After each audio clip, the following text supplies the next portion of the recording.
Hello everyone. Today I'm going to show you how to calculate high-order derivatives. Generally speaking, high-order derivatives start only after you get the first-order derivative.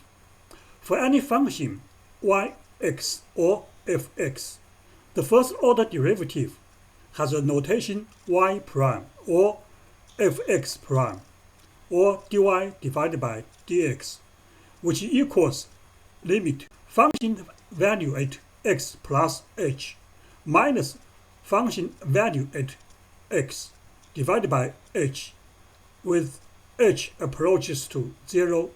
The second derivative is just a derivative on the first-order derivatives.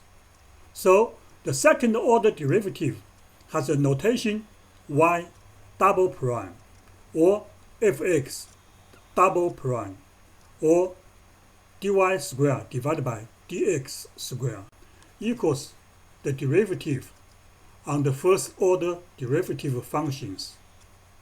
And the third-order derivative is just the derivative on the second-order derivative functions, which has the notation y triple prime or fx triple prime or dy cubic divided by dx cubic, which equals derivative on the second-order derivative functions.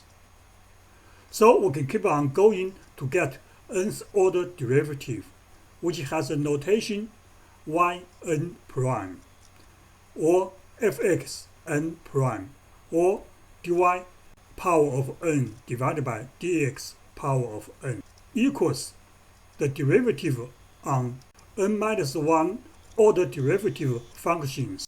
Here I would like to emphasize that the nth order derivative on a function is not equal to first order derivative power of n. Here I would like to give you an example on how to calculate the higher order derivatives. For example, we would like to calculate the third order derivative for the function x power of 6 plus 10 times x power of 5. So at first we have to get the first order derivatives, which is derivative on the function x power of 6 plus 10 times x power of 5 equals 6 times x power of 5 plus 50 times x power of 4.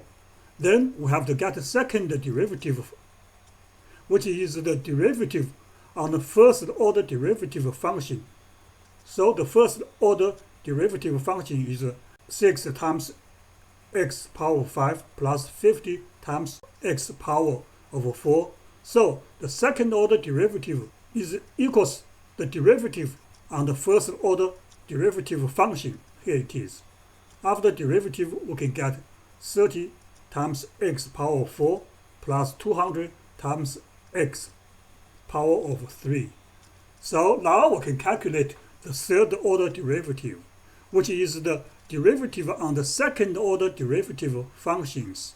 So the third-order derivative equals the derivative on the second-order derivative functions. The second-order derivative function, as we can see, is 30 times x power of 4 plus 200 times x power of 3. After derivative, we can get 120 times x power of 3 plus 600 x squared. Surely we can continue to do higher order derivatives, but for this function, the highest is 6th order derivative, because, as you can see, the function x power of n derivative equals n times x power of n minus 1.